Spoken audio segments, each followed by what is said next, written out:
सो मोहि पावा मोहि कपट छला छिद्र न भावा मोहि कपट छला छिद्र न भावा धर्म न दूसर सत्य समाना आगम निगम पुराण बखाना। भगवान को पाना है तो पहले अपने मन को निर्मल करना पड़ेगा। ये निर्मल भाव से मिलते हैं, इनके सामने कोई कपट छल नहीं चलता है। फिर क्या बोलते हैं, सत्य के समान कोई दूसरा धर्म नहीं होता है। इसलिए आदमी को सत्यवादी होना चाहिए। सारे वेद पुराण इतिहास कहते हैं कि सत्य के समान कोई दूसरा धर्म नहीं है। तो बोलते हैं नमो ब्रह्मण्य देवाय गौ ब्राह्मण हिताय च जगद्धिताय कृष्णाय गोविंदाय नमो नमः। गौ के पालक कौन है? भगवान कृष्ण है साक्षात। बंसी बजाते थे और सारी गौ माताएं उनके पास आ जाती थी। प्रेम मुदित मैं जाना, प्रेम बस गौ माताएं खींची चली आती थी। गाय में, गौ में 33 करोड़ देवी देवताओं का निवास है। इसलिए हम सभी की गौ माता है, हम लोग उसका दुग्ध पान करते हैं। ठीक है, तो गौ देखिए बोलते हैं, शास्त्रों में ऐसे नियम है कि 4 बार व्यक्ति को गौदान अवश्य करना चाहिए। जब व्यक्ति जन्म लेता है तो माता पिता गौदान करते हैं। गौदान नहीं कर सकते हैं तो उसके निमित्त में कुछ भी गौशाला में घास डलवा देते हैं, गायों को चारा खिला देते हैं, चना गुड़ केला इत्यादि जो होता है खिला देते हैं, वस्त्र साड़ी बनाते हैं, करते हैं ना गौ पूजन। फिर व्यक्ति का जब विवाह होता है तब गौदान किया जाता है। क्यों? ब्राह्मण को दान लेने का अधिकार है, दान देने का अधिकार है। आप लोगों का तो सिर्फ दान देने का ही अधिकार है। आप दान कैसे ले सकते हैं? कन्यादान, कन्या तो दान हो गई ना। इसलिए ऋषियों ने उसका विधान बताया कि गौ का दान पहले कर दो, तो जो आप कन्यादान ले रहे हो उस दोष से बच जाओगे। इसलिए हम और आप सब कन्यादान के समय गौदान करते हैं। तीसरा समय हमें कब आता है? जब हमें भगवान घर देते हैं। तो गृह प्रवेश के समय भी गौदान का विधान है, तो उस समय भी गौदान करना चाहिए। गौदान नहीं कर सकते हैं तो फिर कुछ द्रव्य दान कर देते हैं या गौशाला में घास डलवा दिए। चौथा समय कब है गौदान करने का? जब हम परलोक जाते हैं तो बगैर गौ के दान की मुक्ति नहीं होती है। एक बहुत सुंदर सी कथा है, शास्त्रों में हमारे ऐसे प्रमाण आता है कि जब हमें जाना होता है तो बैतरणी नदी होती है, बैतरणी नदी के पास वो गौ खड़ी रहती है जिसकी आपने सेवा की है, जिसका आपने दान किया है। वही गौ माता की पूंछ पकड़ करके वो नदी हम पार होते हैं, तब हम भगवान के परलोक को जाते हैं। यदि हमने गौ का दान नहीं किया है तो वही नदी में बीच में ही हम रह जाते हैं। तो बहुत सुंदर सी कथा है कि एक लाला जी थे, काफी उनके पास धन धान संपत्ति थी, लेकिन वो दूसरों के लिए तो बहुत दान पुण्य करते थे, लेकिन अपने लिए कभी कोई दान पुण्य नहीं करते थे। उनका स्वास्थ्य गिरता गया। देखिए, धनवान के घर जब धन आता है तो सबसे पहले धन आते ही ताली देवी आ जाती है। ताली देवी कौन है? ताली देवी वो है जो आपको ना जानने वाले हो वो भी आपको जानने लगेंगे, आपके पीछे ताली बजाने लगेंगे, आपसे मित्रता करना चाहेंगे क्योंकि आपके पास धन है। तो धन जहां आया वहां ताली देवी का आगमन हो गया। आपके जान पहचान वाले आपके आगे पीछे घूमने लगेंगे, आपसे परिचय करने लगेंगे। तो ताली देवी, उनकी आवश्यकता नहीं है आपको ताली कहाँ बजाना है? भगवान के सामने बजाना है। आपकी तो जान पहचान भगवान से हो जाए, ठाकुर जी से, तो उतनी ही काफी है। फिर दूसरा कौन सी देवी आती है? दूसरी आती है थाली देवी।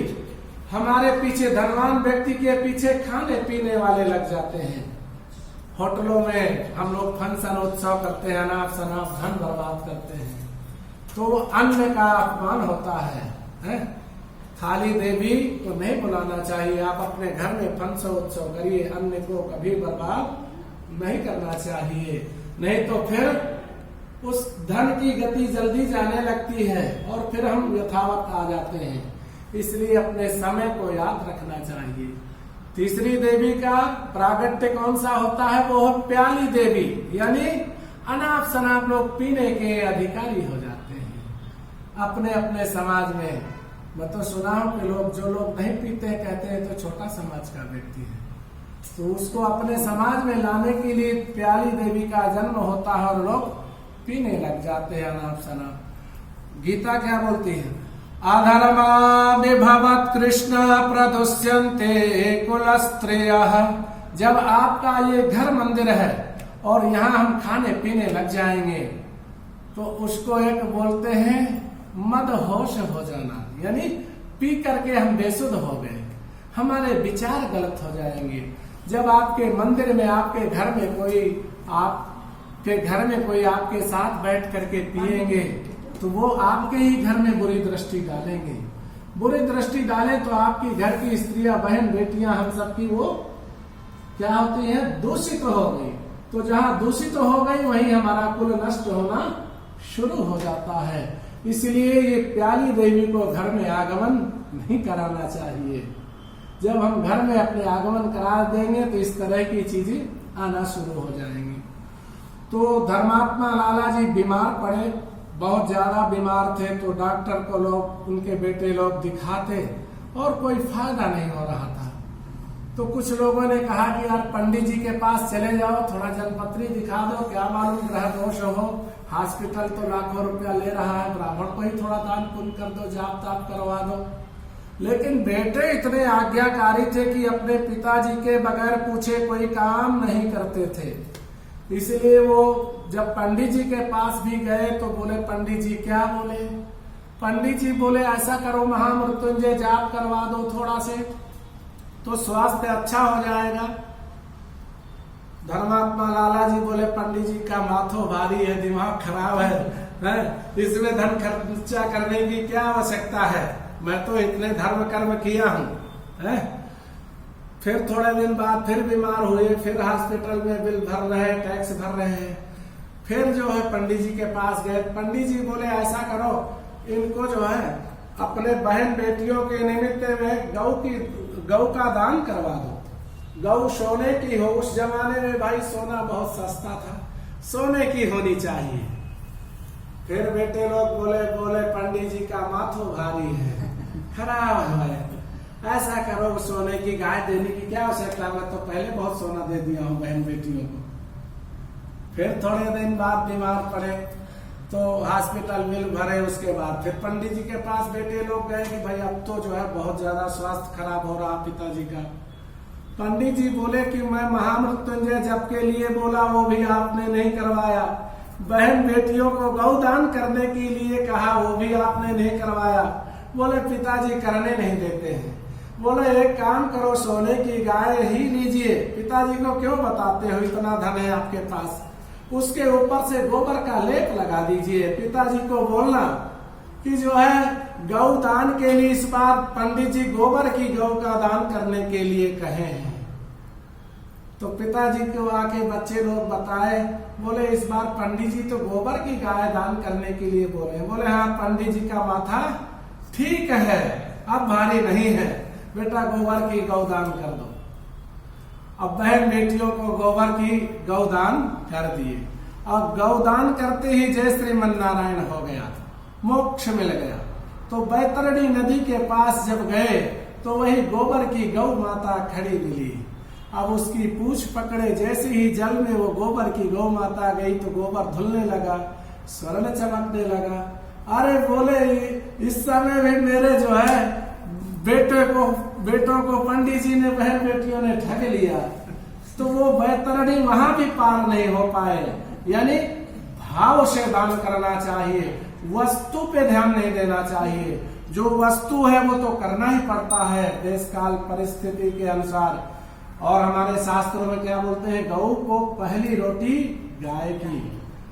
अब जल्दी जल्दी में लोग गौ माता को रोटी खिलाते नहीं, जल्दी जल्दी में पति देव को ऑफिस जाना है, गौ रोटी आजकल जल्दी पति देव को खिला दिए तो पति देव ही गौ की तरह हो जाते हैं। तो गौ माता आज भी हमारे घरों में टैक्स लेने आती है, अपना भाग लेने आती है, और हम लोग उसको कुछ ना कुछ खिलाना चाहिए। यदि घर में गौ माता बाहर आ गई तो आप एक केला खिला दो, गुड़ चना कुछ भी थोड़ा से कुछ खिला दो, लेकिन खिलाना जरूर चाहिए। तो ये मैंने एक भाव की कथा आपको छोटी सी गौ माता की सुनाई है, और गौ का दान अवश्य अपने जीवन में करना चाहिए। गौ भी जो व्यक्ति उसकी सेवा कर सके, गौ और ब्राह्मण कन्या सोच समझ करके किसी को देना करना चाहिए। गौ यदि हम किसी को दे दिए और उसने सेवा नहीं किया, उसको सताया और समय से भोजन नहीं दे कराया, गौ कसाई को बेच दिया, तो जितने आंसू गौ को गिरेंगे उससे ज्यादा हमको जीवन में कठिनाई आएंगी।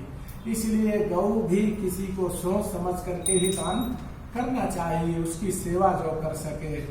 नमो ब्रह्मण देवाय गौ ब्राह्मण हिताय जगद्धिपाय कृष्णाय गोविंदाय नमो नमः, गोविंदाय नमो नमः।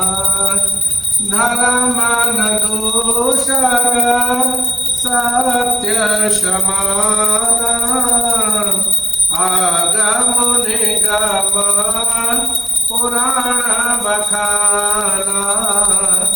अब मोहि भरोसो हनुमंता मिलो हरि कृपा मिलहि नहीं समता, मिलहि नहीं समता। बोले लक्ष्मी नारायण भगवान के